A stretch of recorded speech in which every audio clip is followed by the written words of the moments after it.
வணக்கம். நான் திரைப்பட தயாரிப்பாளர் ஏஎம் சௌத்ரி தேவர் பேசுகிறேன். உங்களுக்கு இந்த வழக்கு தெரியும். திருமாவளவன் அவர்கள் வந்து உசிலம்பட்டிய சாதிய வன்கொடுமை பகுதியாக அறிவிக்க சொன்னதை எதிர்த்து நான் கொடுத்த பேட்டி வழக்காக இருக்குது. அது இப்போ பிசிஆராகவும் மாற்றுவதற்கு முழு முயற்சியும் நடந்து கொண்டிருக்கு. இப்போ வரைக்கும் எனக்கு ஏபி கிடைக்கல. ஆக்சுவலாக நேற்று விசாரணைக்காக மதுரை மாவட்ட சைபர் கிரைம் ஆஜரான போது அவர்கள் விசாரணை பண்ணி நான் பதிவு போட்டதை ஒத்துக்கிட்டனால என் மொபைல் ஃபோனை சீஸ் பண்ணிட்டாங்க. இருந்தாலும் அவங்க பிசிஆர் கோர்ட் மூலமாக பிசிஆர் சட்டத்தை என் மேலே ஆட் பண்ண ரொம்ப உறுதியாக இருக்கிறதுனால அவங்க அதுக்கு உதவி பண்ண முடியாது. அவங்க சட்டத்தை பிசிஆர் சட்டத்தை ஆட் பண்ணுறதுக்கு கடும் முயற்சியில் இருக்காங்க. இதுக்கு என்ன காரணம்னா, பிசிஆரை எதிர்த்து தான் என் பயணமே இருந்துச்சு. நான் ஆக்சுவலாக வரலாறு பித்தலாட்டங்களை ஒழித்து கட்டணும்னு தேவர் வாழ்க்கை வரலாறு படமாக இருக்கு எடுத்து முடிச்சுட்டு ரிலீஸ் பண்ண தவிச்சுக்கிட்டு இருக்கேன் ஒரு பக்கம். இருந்தாலும் இது பிசிஆர் கொடுமைகள் நான் செல்லும் இடமெல்லாம் கேட்கும் பொழுது அதை கடுமையாக எதுக்கணும் எதிர்த்த எனக்கு என்னையே பிசிஆரை போட்டு நேற்று ஒரு ஸ்டேஷனில் ஒரு ஈவினிங் வரைக்கும் உட்காந்துருந்தேன் இந்த பிரச்சனைக்காக. ஒன்றும் இப்போ நம்ம டார்ச்சர் இதெல்லாம் இல்லைனாலும் மன உளைச்சல் எவ்வளோ ஏற்பட்டிருக்குன்றதை பாருங்கள். ஏன்னா என் சமுதாயத்தின் கடைக்கூடி ஒரு விழிப்புணர்வு இல்லாதவன் மேலே பிசிஆர் விழுகுது, என் சகோதரன் மேலே பிசிஆர் விழுகுது.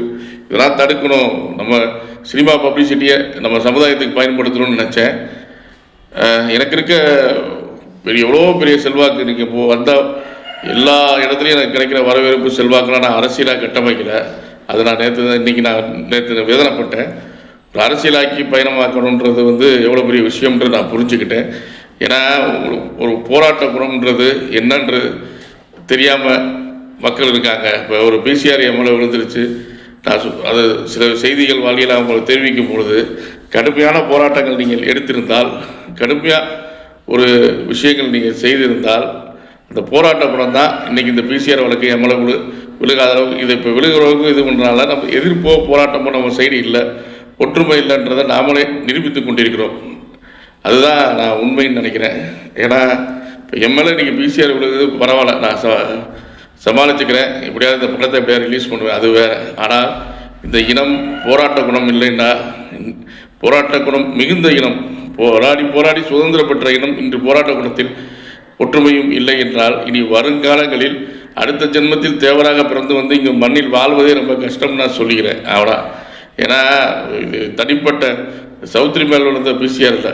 எனக்கு ஏற்கனவே கிருஷ்ணசாமி பிசிஆர் கொடுத்து எத்தனையோ தடவை அந்த பிசிஆர் வழக்குகளில் இருந்தெல்லாம் என் மேலே வழக்கு கொடுக்காமல் நான் தப்பிச்சு வந்துருக்கேன். திருமாவளவா என்று சொன்னது தப்பா? திருமாவளவன் அவர்கள் என்று குறிப்பிடணுமா? அவர் நம்ம ஆண்ட சாதி, நீங்கள் பிச்சை எடுத்தீங்க, பொண்ணை கட்டுவேன், இந்த மாதிரி பொதுத்தலங்களில் அவர் பேசுனது எண்ணற்றது. ஆனால் அதற்கெல்லாம் எந்த ஒரு வழக்கம் கிடையாது. திருமாவளவா என்று சொன்னது அந்த சாதிய வன்கொடுமை பகுதியாக அறிவிக்க சொன்னது கூட தப்பில்லை என்றாகி, திருமாவளவா என்று நான் சொன்னது இன்று பிசிஆர் வரைக்கும் விட்டுருக்கு. ஏன்னா இது மக்கள் புரிஞ்சுக்கோங்க. இனி வரும் காலங்கத்தில் ஒற்றுமை என்ற ஒரு விஷயமும் போராட்ட குணமும் நமக்கு இல்லைன்னா என்னை விட்டுருங்க, நான் இதை எப்படியோ சமாளித்து தப்பிச்சு இந்த படத்தை ரிலீஸ் பண்ணிடுறேன். ஆனால் நம்ம சமுதாயத்தை காப்பாற்ற முடியாது. ரொம்ப வேதனையோடு சொல்கிறேன். போராட்ட குணத்தையும் இதையும் வளர்த்துக்கோங்க. அங்கே பிசிஆர் விழுகுது, இங்கே பிசிஆர் விழுகுது அப்படின்னு 2 நாள் சமூக வலைதளத்தில் போட்டுட்டு போகிற ஒரு சராசரியாக தேவமாரிடம் இருக்கக்கூடாது. நீங்கள் பாருங்கள், எல்லாருக்கிட்டையும் இருக்குது, நம்மகிட்ட மட்டும்தான் அது உணர்வு கம்மியாக இருக்குது. இதை கூட நான் குரூப்புகளில் மட்டும்தான் ஷேர் பண்ணுறேன். வெளியில் யாரும் ஷேர் பண்ணாதீங்க.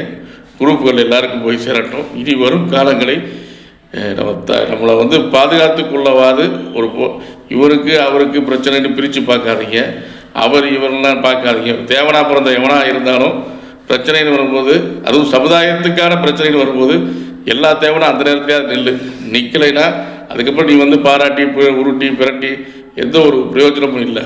ஏன்னா இதை வெளிச்சம் போட்டு நான் ப்ரெஸ்ஸுக்கு கொண்டு வந்ததே இது எல்லாத்துக்கும் ரீச் ஆகும்னா, இதுலேயும் ரீச் ஆகலைன்னா வருத்தம் தான். இது நீ போராட்டம்ன்றது சௌத்ரிகாண்டியில் பிசிஆருக்கு எதிர்த்து அதையும் செய்ய தவறிவிட்டீர்கள். பரவாயில்ல, இனி வரும் காலங்களையாவது போராட்ட குணத்துடன் வாழ்வோம், நம் இனத்தை காப்பாற்றுவோம். நன்றி, வணக்கம்.